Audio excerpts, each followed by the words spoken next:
హల్లెలూయా. మన రెండు చేతులు పైకెత్తచ్చు. హల్లెలూయా. ప్రభు అయిన యేసుక్రీస్తు నామమునకు మహిమ కలుగును గాక. ఈ సమయమందు మన యొక్క పరిశుద్ధ గ్రంథాన్ని మనము చేతుల్లోకి తీసుకొని మొదటి సమూయేలు 11వ అధ్యాయము 1వ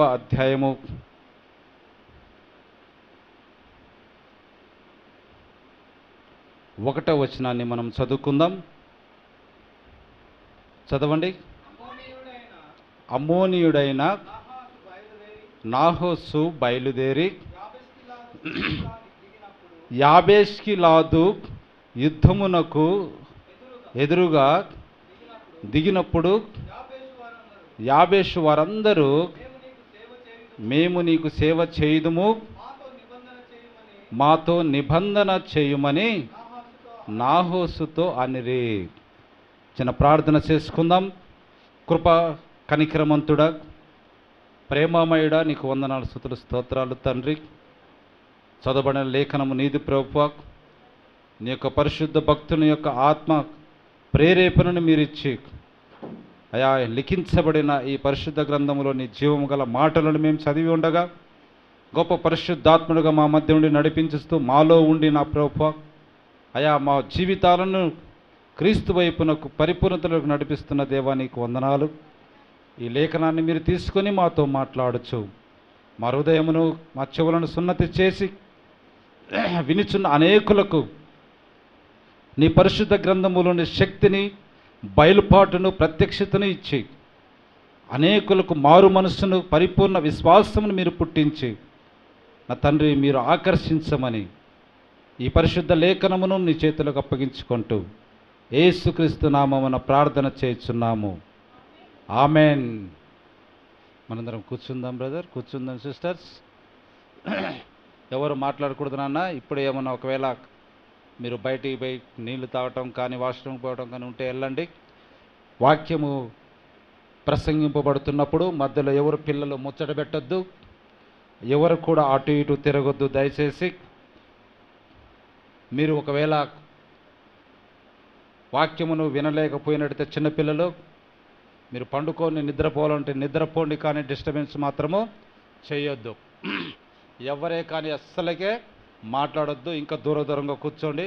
అందరూ కూడా నా వైపు మాత్రమే మీరు చూడాలి. అప్పుడు నేను చెప్పేదానికి జవాబు అడుగుతున్నప్పుడు మీరు జవాబు చెప్పే విధంగా మీరు ఉండాలి. దేవుని మహిమ కలుగును గాక. హల్లెలూయా. చూడండి, మనము పోయిన వారము ఇశ్రాయేలీయుల యొక్క మొట్టమొదటి రాజుగా ఎన్నుకోబడిన సౌలు గురించి మనము మాట్లాడుకొని ఉన్నాం. కొన్ని లేఖనాలను మనం చూసాం. ఎక్కడి నుంచి ఎక్కడి దాకా చూసామంటే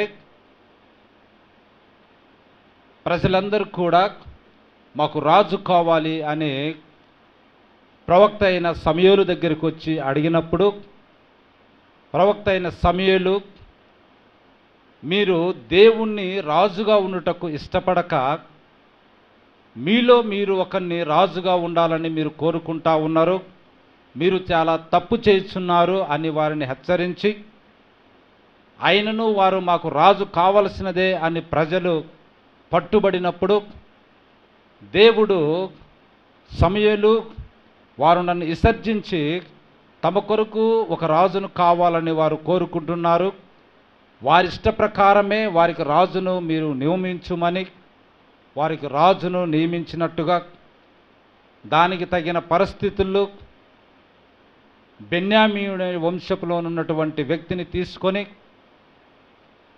మనుషులందరిలో కల్లా ఎత్తైన మనిషి, చాలా సుందరవంతుడైనటువంటి అందగాడైనటువంటి సౌలును వారికి రాజుగా చేసినట్టుగా మనం చూసాం. అప్పటి వరకు మనము మొదటి భాగాన్ని మనం ధ్యానించి ఉన్నాం. సౌలు యొక్క జీవితంలో మనం నేర్చుకోవాల్సిన విషయములు ఏమిటంటే, క్లుప్తంగా మనం చూసినట్లయితే ప్రభువే ఒక వ్యక్తిని ఎన్నుకొని రాజుగా నియమించువాడు, ప్రభువే ఆ వ్యక్తికి పరిశుద్ధాత్మను ఇచ్చేవాడు. అయితే ఆ ఎవరినైతే ఎన్నుకున్నాడో వ్యక్తిని, ఎవరికైతే పరిశుద్ధాత్మని ఇచ్చాడో ఆ వ్యక్తులు మళ్ళీ దేవుని మర్చిపోయి ఆయన ఆజ్ఞలను తృణీకరిస్తే మళ్ళీ ప్రభువు అతనికి ఎటువంటి శిక్ష వేస్తాడో అన్నది సౌలు జీవితంలో మనం చూడగలం. ప్రభువును ఆనుకొని ఉన్నంతసేపు ఎటువంటి ఆశీర్వాదములు పొందుకొని ఉన్నాడో, ప్రభువును ఆజ్ఞను మీరి ప్రభువును తృణీకరించినప్పుడు ఎటువంటి జీవితము ఒక వ్యక్తి జీవితంలో ఉంటాయో అది మనకు సౌలు జీవితంలో మనకు కనబడతా ఉంటుంది.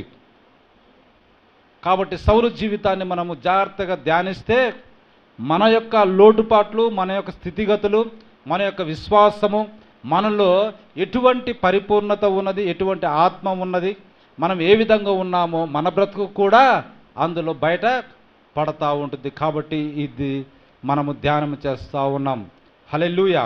ఇప్పుడు చూడండి, సౌలును దావీదు ఇతడే మీ రాజుగా ఉన్నాడు అని చివరికి వారందరికీ పరిచయం చేసి సౌలును వారి మధ్యలో నిలబెట్టినప్పుడు, ఇశ్రాయేలు ప్రజలు నిలబెట్టినప్పుడు ప్రజలందరూ ఏం చేశారు? ఆయన్ని చూసి బిగ్గరగా కేకలు వేసి రాజు చిరంజీవి అవునుగా కానీ వారు ఎంత సంతోషముగా సౌలును అంగీకరించినట్టుగా చూస్తూ ఉన్నాం. కొంతమంది పనికి మాలిన వారు ఇతడ మనల్ని కాసి కాపాడేది, ఇతడ మన యొక్క శత్రు ప్రజల నుండి మనం రక్షించేదని ఆయనకు సౌలుకు కానుకలు తీసుకురాకుండా తృణీకరించినట్టుగా మనము చూస్తూ ఉంటాం. ఆ తర్వాత ఏం జరిగిందన్నది మనకు ఈ యొక్క 11వ అధ్యాయంలో మనకు కనపడతా ఉంది. చూడండి, వారందరికీ సమూయేలు రాజుగా సౌలును ఉంచానని పరిచయం చేసిన తర్వాత సౌలు మళ్ళీ ఎక్కడికి వెళ్ళిపోయాడు? తన యొక్క ఊరికి వెళ్ళిపోయాడు. తన యొక్క ఊరికి వెళ్ళిపోయి మళ్ళీ ఏం చేస్తూ ఉన్నాడు? పశువులను మేపుకుంటా ఉన్నాడు. బాగా గమనించాలి, పశువులను మేపుకుంటా ఉన్నాడు. మేపుకుంటున్నప్పుడు ఇశ్రాయేలీలకు అప్పటికే శత్రువులుగా ఎవరున్నారు? ఫిలిస్తీయులు ఉన్నారు, ఇంకా అమోరీయులు ఉన్నారు. చూడండి, వీరు ఎప్పుడు ఇజ్రాయెల్ ప్రజలను బాధ పెడుచు వారిని అణగద్రొక్కుచు ఇశ్రాయేలులను నాశనం చేస్తూ వారు పెత్తనము చలాయిస్తూ ఉన్నారు. ఎవరు? అమ్మోనీయులు, ఇంకా ఫిలిస్తీయులు. వారి నుండే రక్షించుటకు మాకు ఒక వ్యక్తి కావాలి, మాకు రాజు కావాలి, కాబట్టి మా యుద్ధములను జరిగించుటకు మాకు రాజు కావాలని ప్రజలు కోరుకున్నారు. అప్పుడు ప్రభు ఏం చేశాడు? సమూయేలు ద్వారా నేను రాజుగా ఉండాలని కోరుకుంటా ఉన్నా. ప్రభు ఏమంటా ఉన్నాడు? ప్రజలకు దేవుడే రాజుగా ఉండాలి. కానీ వారేం చేస్తారంటే దేవుణ్ణి తిరస్కరించి ఒక మానవుని రాజుగా కావాలని వారు కోరుకున్నారు. అయినను దేవుడు వారి మీద కనికరపడి వారికి సౌలును రాజుగా నియమించి ఉన్నాడు. రాజుగా పరిచయం చేశాడు. రాజు అయినటువంటి సౌలు వెళ్ళి వాళ్ళ నాన్న దగ్గర ఏం చేస్తూ ఉన్నాడు? పశువులను తీసుకుని పొలంలో మేపుకుంటా ఉన్నాడు రోజు. ఆ విధంగా కాలం గడుస్తూ ఉన్నది. బాగా గమనించాలి. ఆ విధంగా కాలం గడుస్తూ ఉంటే ఒకరోజు ఏమైందంట? అమ్మోనీయుడైన నాహోసు బయలుదేరి యాబేష్గిలాదుకెదురుగా దిగినప్పుడు ఏం చేశాడంట? యాబేష్గిలాదుకెదురుగా దిగినట. దేనికోసము అంటే యుద్ధమునకు ఎదురుగా దిగుటం అంటే యుద్ధమునకు దిగాడు. ఏ రాజు? అమ్మోనీయుడైనటువంటి నాహోస్ అనే వ్యక్తి. ఒకసారి మనం చూస్తే అసలు ఈ అమ్మోనీయులు ఎవరు? రైట్.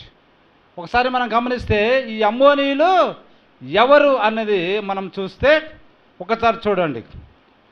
ఆదికాండము 19:38, 19వ అధ్యాయం 38వ వచనాన్ని ఒకసారి చదవండి.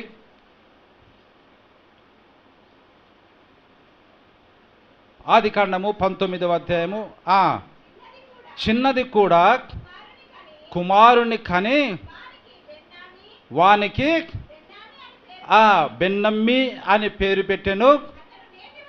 అతడు నేటి వరకు అమ్మోనీయులకు మూల పురుషుడుగా ఎంచబడెను.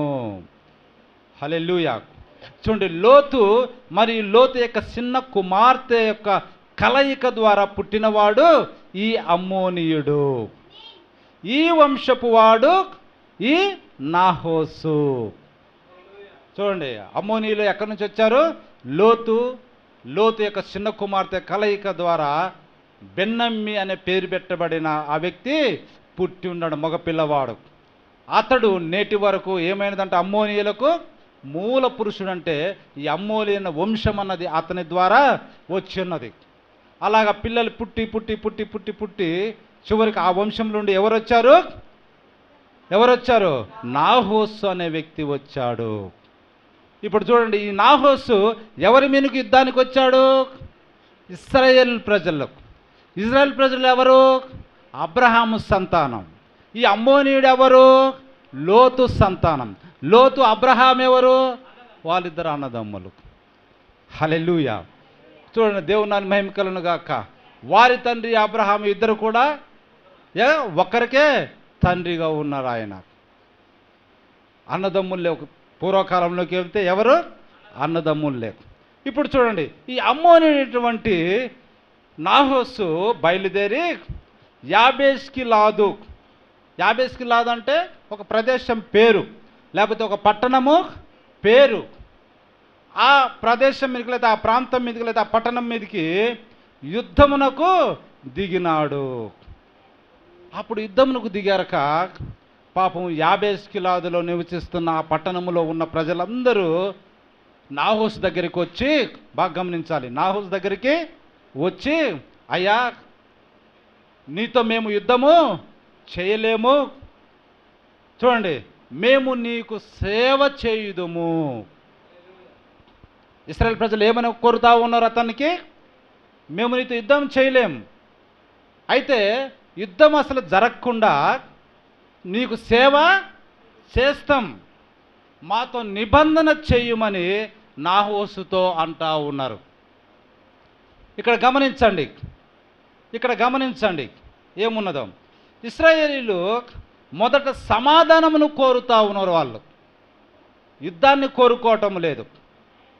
యుద్ధముకు వచ్చినటువంటి నాహోసుతో బ్రతిమలాడుకుంటా ఉన్నారు, సమాధానాన్ని కోరుకుంటా ఉన్నారు, సంధి చేసుకున్నట్టుకు ఇష్టపడతా ఉన్నారు. మేము మీకు సేవకులుగా, లొంగిపోయిన వారుగా మీకు సేవ చేస్తాం అని వీరేం చేస్తూ ఉన్నారు? ప్రాధేయపడతా ఉన్నారు. అయితే నాహోసు దానిని ఒప్పుకొనకుండా ఇలా పలుకుతా ఉన్నాడు. నాహోసుకి ఏమొచ్చేసింది ఆ మాట చెప్పంగానే? ఇంకా నేను గెలిచిన, వీళ్ళు నాకు సేవ చేస్తామని నా కాళ్ళ దగ్గరికే వచ్చారన్నారక ఆయనకి ఏమొచ్చేసింది? గర్వము, తల పొగరన్నది వచ్చేసి నాహోసు ఇలా పలుకుతా ఉన్నాడు. 2 చదవండి అయ్యా. చూడు, నాహోసు ఏమని పలుకుతా ఉండంటే, ఇశ్రాయేలులందరి మీదికి నింద తెచ్చునట్లు మీ అందరి కుడి కన్నులను ఊడదీయుదునని మీతో నేను నిబంధన చేసేదనని అమ్మోనీయుడైన నాహోసు యాబేషు వారి పెద్దలతో చెప్పగా, వీరు బ్రతిమలాడి, అయ్యా మీకు సేవ చేస్తాము, యుద్ధం ఎందుకని బ్రతిమలాడుతుంటే నాహోసు ఏమని చెప్తా ఉన్నాడు? మీ అందరికి నేను నింద తీసుకొస్తా, మీ మగవారందరి కన్నులు, కుడి కన్నులు ఊడదీసి, చూడండి ఆ విధంగా నీతో నిబంధన చేస్తా కానీ సమాధాన నిబంధన మీతో నేను చెయ్యను అని నాహోసు పలుకుతా ఉన్నాడు. ఇక్కడ చూడండి, అమ్మోనీయుడైన నాహోసుకు గర్వము తలకెక్కి అహంకారపూరితంగా మాట్లాడుచు ఇశ్రాయేలీల మనవిని తిరస్కరించాడు. ఏం చేస్తా ఉన్నాడు? ఇశ్రాయేలీల యొక్క మనవిని తిరస్కరిస్తూ ఉన్నాడు. ఇప్పుడు బాగా గమనించండి, రాజుగా దేవుడు ఎవరిని నియమించాడు? సౌలును. ఇప్పుడు సౌలు రాజుగా ఉంటే ఇప్పుడు సౌలును అత్యధికంగా హెచ్చించాల్సిన అవసరం ఎవరికి ఉంది? దేవునికి ఉన్నది. హల్లెలూయా. ఏ వ్యక్తినైతే ప్రభు ఎన్నుకొని లేకపోతే ఏర్పరచుకొని రక్షణనిచ్చి అతని పరిశుద్ధాత్మనిస్తే అతను ఏమి కలిగి ఉంటాడు? సాక్ష్యమును కలిగి ఉంటాడు. సాక్ష్యమును కలిగి ఉండటం అంటే ఏంటి? అతని ద్వారా దేవుని యొక్క క్రియలు బయలుపడాలి. ఆమేన్, హల్లెలూయా. నిన్ను దేవుడు పిలిచి నీకు పరిశుద్ధాత్మనిచ్చి నిన్ను తన సాక్షిగా ఉండాలి అంటే నీలో నుండి ఏం కావాలి? ఆత్మ ఫలములన్నవి బయటికి రావాలి. హల్లెలూయా. ప్రేమ, సంతోషము, సద్గుణము, ఆశ నిగ్రహం, దయారసము, ఇటువంటి మొత్తం 9 ప్రేమ యొక్క ఆత్మ ఫలాలు నీలో నుండి ఉద్భవించాలి, వాటిని చూపాలి. అప్పుడు ఈ వ్యక్తి దేవుని చేత ఎన్నుకోబడి ఆత్మ ఫలములను ఫలించినటువంటి వ్యక్తి, పరిశుద్ధాత్మ నింపబడిన వ్యక్తి అని ప్రజలందరికీ కూడా దాన్ని తెలుసుకుంటారు. హల్లెలూయా. చూడండి, యేసుక్రీస్తు దేవుని సేవకుడు అని రాయబడి ఉన్నది. దేవుని సేవకుడైనట్లయితే దేవుని యొక్క కార్యములను ఆ సేవకుడు ఏం చేయాలి? ప్రతిబింబించాలి. కాబట్టి దేవుడు యేసుక్రీస్తును తన సేవకుడితోటి అద్భుత ఆశ్చర్యకార్యములు చేయటం వలన యేసుక్రీస్తు యొక్క నామము లేకపోతే దేవుని యొక్క నామం అదేమైనది? ఉన్నతముగా అందరికీ తెలియపరచబడింది. ఇప్పుడు ఈ నాహోసు వచ్చి ఇశ్రాయేల్ ప్రజల మీద యుద్ధం ప్రకటించి, ఇశ్రాయేల్ ప్రజలు వారు కోరుకుంటారు, సమాధానాన్ని కోరుకుంటున్నా ఆయన తిరస్కరించి మీ కుడి కన్నులు నేను ఊడబీకి మీతో నిబంధన చేస్తా అని గర్వము ఎక్కి మాట్లాడుతూ ఉన్నాడు. అప్పుడు యాబేషు వారు, ఆ ప్రాంతంలో జీవిస్తున్న ఆ పెద్దలు వారందరూ కూడా ఇప్పుడు చూడండి నాహోసుతో మరి ఒక విన్నపము చేస్తూ ఉన్నాడు. మరి ఒక విన్నపము చేస్తూ ఉన్నాడు. అయ్యా, సమాధానం నువ్వు కోరుకోవటం లేదా? మా కుడి కన్నులు ఊడదీసి నువ్వు మాతో నిబంధన చేస్తావా? అయితే మాకు కొంత సమయాన్ని మాకు ఇవ్వు అన్నట్టుగా. చూడండి, ఇప్పుడు వాళ్ళు ఏమడుగుతా ఉన్నారంటే, మేము ఇశ్రాయేలీల సరిహద్దులన్నిటికీ దూతలను పంపుటకై 7 దినముల గడువు మాకిమ్ము. ఓ యాబేషు, అది నాహోసు గారు, మమ్మల్ని ఎవరైనా రక్షించటానికి మా ఇశ్రాయేల్ ప్రజలు ఎవరైనా వస్తారేమో, చూడండి మాకు కొంత సమయము మాకు ఇవ్వండి, 7 దినములు మాకు ఇవ్వండి. మా యొక్క ఇశ్రాయేల్ ప్రాంతంలో ఇంకా చాలా పట్టణాలు ఉన్నాయి, ఆ పట్టణంలోని వారు మాకు సహాయం చేయడానికి ఎవరైనా వస్తారేమో చూస్తాం. ఎవరు రానట్లయితే అప్పుడు నువ్వు చెప్పినట్టే మీకు మేము అప్పగించుకుంటాం, నువ్వు మా కుడి కన్నులు తీసేద్దు అని ఆయనతో విన్నపము చేస్తూ ఉన్నారు.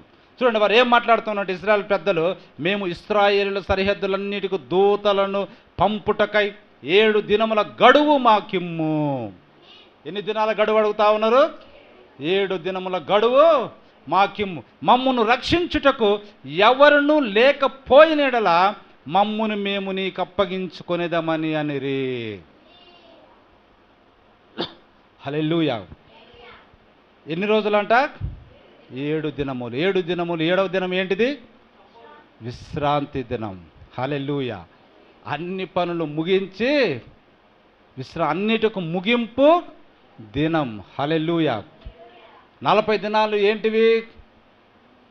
చూడండి, 40 దినాలు అనేవి ఏంటివి? 40 దినాల తర్వాత ఏమొచ్చింది? విజయం అన్నది వచ్చింది. హల్లెలూయా. దేవుని మహిమ కలుగును గాక. ఇప్పుడు చూడండి, గొల్యాతు ఎన్ని దినాలు ఇశ్రాయేల్ ప్రజలకు సవాల్ చేసుకుంటూ వచ్చాడు? 40 దినాల తర్వాత ఏం జరిగింది? ఇశ్రాయేల్ ప్రజలకు ఏమొచ్చింది? విజయం వచ్చింది. యేసుక్రీస్తు వారు 40 దినాలు చూడండి ఆయన అడవిలో లేకపోతే అరణ్యములో ఉపవాసం ఉండి ఆ తర్వాత ఆయనకి ఏమొచ్చింది? విజయం వచ్చింది. ఆమేన్, హల్లెలూయా. 7 దినాలంటే ఆ తర్వాత ఏం జరుగుతుంది? ప్రభు మనతో ఉండబోతా ఉన్నాడు. 7 సంఘకాలంలో తర్వాత ఏం జరగబోతా ఉన్నది? ప్రభు మనం మధ్యాకాశంలో కలుసుకోబోతా ఉన్నాం. హల్లెలూయా. 7 సంఘకాలంలో అయిపోయిన తర్వాత మనం ప్రభుతోటి కలుసుకోబోతున్నాం. కాబట్టి 7 దినములు మాకు సమయము ఇవ్వండి, అప్పటికి పరిపూర్ణమవుతుంది. ఒకవేళ అప్పటికి మాకు రక్షించేవాడు ఎవరు రానట్లయితే అప్పుడు మేము నీకు అప్పగించుకుంటాం, నువ్వు మా కుడి కన్నులు తీసేద్దువు. ఇప్పుడు మనం అదే ఎదురు చూస్తూ ఉన్నాం. 7వ దినం కోసం మనం చూస్తాం, అంటే 7వ సంఘకాలం ముగింపు కోసం మనము ఎదురు చూస్తూ ఉన్నాం. ఆ ఎత్తబాటుతోటి 7వ సంకలం అనేది ముగింపులోనికి వస్తుంది. అప్పుడు మనము ఈ యొక్క బాధలన్నిటి నుండి, ఇక్కట్లన్నిటి నుండి, వ్యతిరేకులన్నిటి నుంచి, శ్రమపడే ఈ దినములన్నిటి నుంచి మనం ఏం చేయబోతున్నాము? ప్రభువుతో విశ్రాంతి పొందుటకు, ఇంకా ఆయనతో మహిమలో పెళ్లి విందులో ఉండుటకు మనం వెళ్ళబోతా ఉన్నాం. హల్లెలూయా. ఇప్పుడు చూడండి, ఇశ్రాయేలీయులు మరి యొక్క విన్నపము చేసి కొంత గడువు ఇమ్ము, మాకు సహాయం చేసేవారు ఎవరైనా ఉన్నారేమో, మమ్మల్ని రక్షించుటకు మా తోటి ఇశ్రాయేలీయులు వస్తారేమో, ఒకవేళ ఎవరు రాకునేడలా మీరు చెప్పినట్లు మా కుడి కన్నులు ఊడదీయండి అని ఒప్పందానికి వచ్చారు. అప్పుడు అమ్మోనీయుడైన నాహోసు ఈ మాటలకు ఒప్పుకున్నాడు. ఇప్పుడు ఏం చేశాడు? నాహోసు ఈ మాటలకు ఒప్పుకోండి. సరే, మిమ్మల్ని ఎవరు రక్షిస్తాడు నా చేతుల్లో నుండి? వీరిని రక్షించడానికి ఎవడు వస్తాడు? నన్ను ఎదిరించే మొనగాడు ఎవరు లేరని తలంపుతో ఈ ఒప్పందాన్ని ఏం చేశాడు? నాహోసు అంగీకరించాడు. హల్లెలూయా. దేవుని మహిమ కలుగును గాక.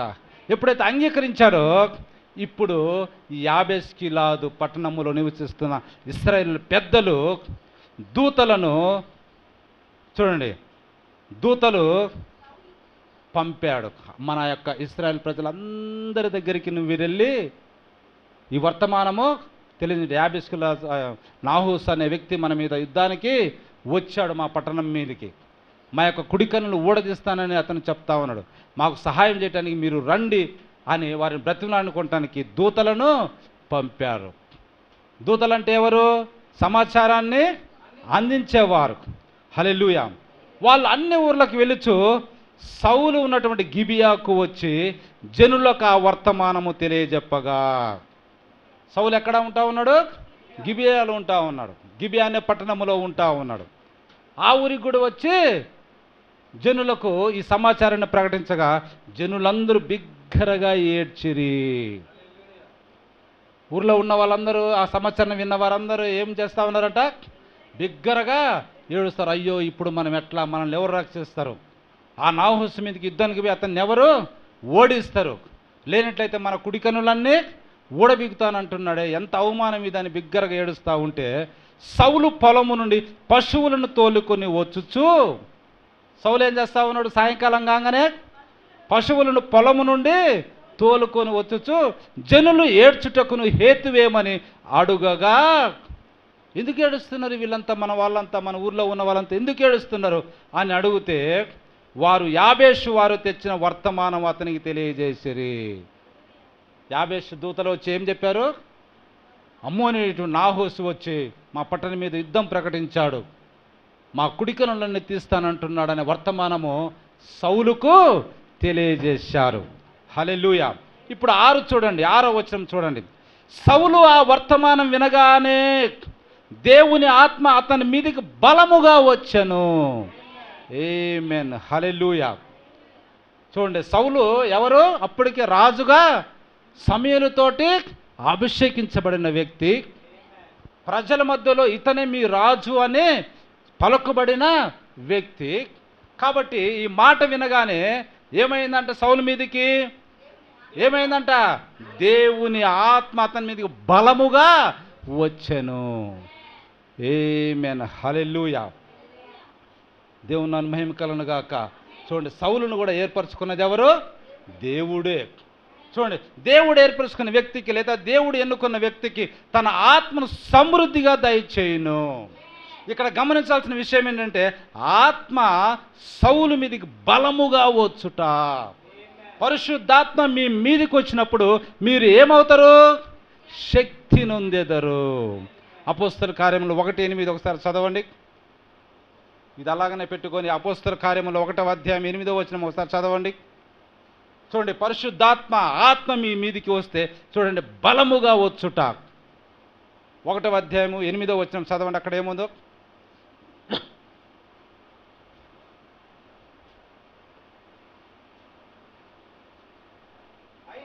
అయినను ఆమేన్. హల్లెలూయా. ఏదంట? అయినను పరిశుద్ధాత్మ మీ మీదికి వచ్చినప్పుడు మీరు ఏం చెందుతారంట? శక్తి నొందెదరు. ఇప్పుడు సౌలు మీదికి ఆత్మ ఏ విధంగా వచ్చిందంట? బలం అంటే ఏంటిది? శక్తి, బలముగా వచ్చుట. హల్లెలూయా. ఎప్పుడైతే బలముగా వచ్చిందో అతడు అత్యాగ్రహుడై ఏం చేస్తా ఉన్నాడు? కోపం బాగా వచ్చేసింది అతనికి. దేవుని మహిమ కలుగును గాక. ఎందుకంటే అతను రాజుగా అప్పటికే అభిషేకించబడిన వ్యక్తి, రాజుగా దేవుడు ఎన్నుకొనబడిన వ్యక్తి. హల్లెలూయా. కాబట్టి అతను అత్యాగ్రుడై ఒక కాడి ఎడ్లను తునకలుగా చేసి ఇశ్రాయేలు దేశంలో నలుదిక్కులకు దూతల చేత వాటిని పంపి ఏం చేశాడంట? ఒక కాడి ఎడ్లను తీసి వాటిని ముక్కలు ముక్కలుగా కోసి ఇశ్రాయేలు దేశంలో అన్నిటిలోకి కొన్ని ముక్కలను పంపి ఇప్పుడు ఏం చెప్తా ఉన్నాడంటే దూతలతోటి పంపి, సౌలుతోనూ సమూయేలుతోనూ చేరకుండా వాడెవడో వాని ఎడ్లను నేను ఈ ప్రకారంగా చేయుదనని వర్తమానము చేశాను. ఇజ్రాయెల్ ప్రజలందరూ మనవాళ్ళు, మనకిప్పుడు కష్టం వచ్చింది, మీరు మీ ఇళ్ళ కాడ కూర్చొని ఉత్తగా ఉంటే కుదిరే పని కాదు. ఒకవేళ ఎవడైనా ఆ విధంగా ఇళ్ళ కాడనే ఉన్నట్లయితే మీ ఎడ్లను నేను ఏం చేస్తా? ముక్కలుగా కోస్తా. ఎందుకంటే ఇతను రాజు. హల్లెలూయా. ఈ వర్తమానం ఎప్పుడైతే పంపాడో చూడండి, ఇజ్రాయెల్ ప్రజలందరికీ యెహోవా భయము జనుల మీదికి వచ్చెను. ఆమేన్. హల్లెలూయా. దేవుని మహిమ కలుగును గాక. చూడండి, ఒక క్రైస్తవునికి లేకపోతే ఒక యూదునికి లేకపోతే ఒక హెబ్రీయుడికి ఒక కష్టం వస్తే ఆ కష్టము అందరం తెలుసుకుంటే అందరం కూడా ఏం చేయాలంట? తలా ఒక సహాయము చెయ్యాలి, తలా ఒక చెయ్యి వేయాలి. అదే ఇక్కడ మనకు కనపడతా ఉన్నది. మన సహోదరుడు కష్టం వచ్చింది, మనం ఏం చేస్తాం? అంత దేవుడే చూసుకుంటాడంటే కుదిరేది కాదండి. హల్లెలూయా. చూడండి, యెహోవా భయము జనుల మీదికి వచ్చెను. ఒకవేళ యెహోవా భయము జనుల మీదకి రాకుంటే ఆ యుద్ధానికి వారు వచ్చేవాళ్ళు కావరేమో. అట్లనే సంఘములో ఉన్న ఒక వ్యక్తికి ఏదైనా కష్టం వస్తే అందరికి కూడా ఆత్మతోటి నింపబడిన వాడైతే వాడు ఏం చేస్తాడు? ఆ వ్యక్తిని తప్పకుండా బురదగుంటలో నుండి పైకి తీసుకురావడానికి చూస్తాడు. లేకపోతే ఆ వ్యక్తికి వచ్చినటువంటి కష్టం నుండి బయటికి తీసుకురావడానికి తమ వంతు ప్రయత్నము చేస్తారు, తమ వంతు సహాయాన్ని చేస్తారు. హల్లెలూయా. దేవుని మహిమ కలుగును గాక. ఎప్పుడైతే సౌలు ఈ వర్తమానము ఇశ్రాయేలు ప్రజలందరికీ తెలియజేశారో వారందరి మీదకి ఎవరి భయం వచ్చిందంట? దేవుని భయము జనుల మీదకి వచ్చాను. నిజంగా ఆత్మతోటి నింపబడిన మనకు మన సహోదరుడు కష్టంలో చిక్కుకుంటే, నష్టంలో చిక్కుకున్నట్లయితే అతన్ని బయటికి తీసుకురావడానికి మన ఆత్మ ప్రేరేపణ అనేది మనకు కలుగుతూ ఉంటుంది. హల్లెలూయా. దేవుని మహిమ కలుగును గాక. కనుక ఒకడైనను నిలవకుండా వారందరూ వచ్చిరి. ఏంటంట? వారి వారి పట్టణంలో నుండి మగవాడన్నడు ఒకడైనను నిలవకుండా, అంటే ఇంటి కాడ నిలవకుండా వారందరూ ఎక్కడికి వచ్చారు? సౌలు పక్షముగా సమూయేలు పక్షముగా చేరటానికి వచ్చారు. హల్లెలూయా. దేవుని మహిమ కలుగును గాక. చూడండి, సౌలు యొక్క జీవితంలో దేవుడు చేస్తున్న ఒక గొప్ప పనులు చూడండి. ఒక వ్యక్తిని వెన్నుకుంటే ఆ వ్యక్తిని నడిపించే విధానాన్ని చూడండి. హల్లెలూయా. ఇప్పుడు 8 చదవండి. అతడు జెజెకు వారిని లెక్క పెట్టక, జెజెకులో వారిని లెక్క పెట్టగా ఇశ్రాయేలు వారు 3 లక్షల మందియు, యూదా వారు 30,000 మందియు అయిరి. అందరూ వచ్చారు. ఎంతమంది అయ్యారంట?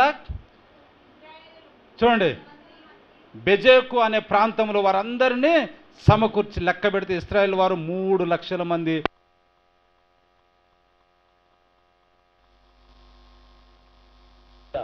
దేవుని మహిమ కలుగును గాక. హల్లెలూయా. అప్పుడు యాబేష్గిలాదుల నుండి దూతలు వచ్చారు కదా ఈ సమాచారాన్ని తీసుకొని. వారికి సౌలు ఇప్పుడు చెప్తా ఉన్నాడు. 9వ వచనాన్ని మీరు తీసుకోండి. ఇప్పుడు వారికి సౌలు చెప్తా ఉన్నాడు, రేపు మధ్యాహ్నములోగా మీకు రక్షణ కలుగునని యాబేష్గిలాదు వారితో చెప్పుడని వచ్చిన దూతలతో ఆజ్ఞనిచ్చి వారిని పంపివేశను. ఆమేన్. హల్లెలూయా. ఎప్పటికి వస్తుందంట? ఇంకా యుద్ధమే చేయలేక, వీళ్ళు ఓడిపోతారో గెలుస్తారో కూడా అతనికి తెలియదు. కానీ అతను ఇప్పుడు ఏమున్నది? ఆత్మ, దేవుని ఆత్మ బలంగా అతని మీదకి దిగింది, సౌలు మీదకి. కాబట్టి అతను అంటా ఉండు, ఏమని చెప్తా ఉండు, ఓ యాబేసుల ప్రజలారా, రేపు మధ్యాహ్నంలోగా మీకేమవుతుంది, రక్షణ కలుగునని యాబేసుల దూతలు చెప్పారు. దూతలు పోయి యాబేషు వారికి ఆ వర్తమానం తెలపగా వారు సంతోషపడిరి. ఆమేన్, హల్లెలూయా. దేవుని మహిమ కలుగును గాక. హల్లెలూయా.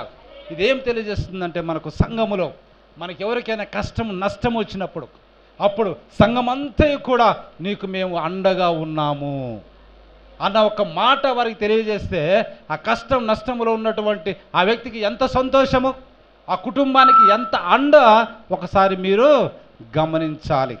అట్టి ఆత్మ మనలో అందరిలో ఉండాలి. అట్టి దేవుని యొక్క లేఖన భయము మనకు ఉండాలి. హల్లెలూయా. మన సహోదరుడు చలికి వణికిపోతుంటే నువ్వు మంచిగా ఉండు, జాగ్రత్తగా ఉండని చెప్తే లాభము లేదు. అదే బైబిల్ గ్రంథంలో రాయబడి ఉన్నది. మన సహోదరుడు చూడండి, ఆకలి అవుతూ ఇంట్లో పస్తులు పడి ఉంటే నువ్వు చల్లగా ఉండు, క్షేమంగా ఉండు అంటే అది సరి పోదు. హల్లెలూయా. దేవుని మహిమ కలుగును గాక. అది సరైన ప్రేమ కాదు. కాబట్టి ఆ వ్యక్తికి ఆదుకోవటము సంఘం యొక్క బాధ్యత అయి ఉన్నదని దీనిని బట్టి మనం తెలుసుకోగలం. ఇప్పుడు యాబేదుగులాది యొక్క ప్రజలకు ఎంతో సంతోషపడిరి. ఆమేన్, హల్లెలూయా. ఇప్పుడు యాబేసుల పెద్దలు నాహోసు దగ్గరికి ధైర్యంగా వచ్చి ఇప్పుడు చెప్తాం, రయా, ఓ అమ్మోని నాహోసు, రేపు మేము బయలుదేరి మమ్మను అప్పగించుకుందుము. ఏం చెప్తా ఉన్నారు వీళ్ళు వచ్చి, రేపు మేము బయలుదేరి నీ వద్దకు వచ్చి మేము నీకు అప్పగించుకుంటాము, అప్పుడు మీ దృష్టికి ఏది అనుకూలమో అది మాకు చేయవచ్చును. రేపు వస్తాం నీ దగ్గరికి, నీ ఇష్టం, మా కుడికను కూడా తీస్తాం, మమ్మల్ని చంపుతావు, ఏమైనా చేస్తావు, మేము మీ దగ్గరికి వస్తాం అని వర్తమానం పంపాడు. 11 చూడండి. మరునాడు సౌలు జనులను 3 సమూహములుగా చేసిన తరువాత, ఆమేన్, హల్లెలూయా. ఓ దేవుని మహిమ కలుగును గాక. సమూయేలు ఏం చేస్తా ఉన్నాడు, తన జ్ఞానముతోటి తన యొక్క యుద్ధ వ్యూహాన్ని ఏ విధంగా మారుస్తూ ఉన్నాడు, 3 సమూహములుగా చేసి. ఆమేన్, హల్లెలూయా. ఓ దేవుని మహిమ కలుగును. బాగా గమనించండి, పాత నిబంధన కాలములో దేవుడు మన పైన ఉన్న దేవుడిగా, యేసుక్రీస్తు కాలములో దేవుడు మనతో ఉన్న కాలముగా, యేసుక్రీస్తు పరలోకమున ఆరోహణమై పరిశుద్ధాత్ముడుగా సంఘంలోనికి వచ్చినప్పుడు దేవుడు మనలో ఉన్న దేవునిగా తన విమోచన ప్రణాళికను 7వ సంకల్ప చివరిలో ఎత్తబడిలో సమాప్తము చేయబోతా ఉన్నాడు. హల్లెలూయా. దేవుని మహిమ కలుగును గాక. ఒక విజయం అనేది ఎక్కడొస్తుంది, 3లో అదేమవుతా ఉన్నది, పరిపూర్ణము అవుతా ఉన్నది. దేవుడు 3లో పరిపూర్ణమై ఉన్నాడు. ఆయన తండ్రి, కుమారుడు, పరిశుద్ధాత్ముడిగా ఆయన పరిపూర్ణమై ఉన్నట్టుగా మనం చూస్తూ ఉన్నాం. 3 కాలములో ఉన్న ఒకే ఒక్క దేవుడిగా మనం చూస్తూ ఉన్నాం. హల్లెలూయా. దేవుని మహిమ కలుగును గాక. కాబట్టి ఒక విజయము ఇప్పుడు ఏం చేశాడు, సౌలు తన జనులందరినీ కూడా 3 సమూహములుగా చేసిన తర్వాత తెల్లవారు సమయమున నాహోసు యొక్క దండు అంటే సైన్యము మధ్యను వచ్చి మధ్యాహ్నములోగా అమ్మోనీయులను హతము చేయగా, చూడండి వీళ్ళు ఏం చేశారు, 3 సమూహములుగా విభాగింపబడి అమ్మోనీయుల యొక్క దండులోకి లేదా సైన్యములోనికి మధ్యలోకి చొచ్చుకొని పోయారంట. హల్లెలూయా. మధ్యాహ్నంలోగా అమ్మోనీయులను హతము చేయగా వారిలో మిగిలిన వారు ఇద్దరేసి కూడి పోజాలకుండా చెదిరిపోయిరి. ఓ ఎంతోమంది చచ్చిపోగా కనీసం ఇద్దరన్నా కూడి పారిపోవాలంటే అట్ట కూడా వారికి సమయము లేకపోయింది. ఆ విధంగా లేదు. ఎవడికి ఒంటరి వాడు, ఎవడు ఎట్టు పరారైండో అట్టు పరారైపోయింది, ఎవడ తప్పించుకొని పోతున్నవాడు. చూడండి, అట్టి రీతిగా యుద్ధము జరిగింది. హల్లెలూయా. దేవుని మహిమ కలుగును గాక. గొప్ప విజయము సౌలు ద్వారా రాజుగా వారి యొక్క శత్రువు అయినటువంటి అమ్మోనియ నుండి దేవుడు రక్షించినట్టుగా మనము చూస్తూ ఉన్నాం.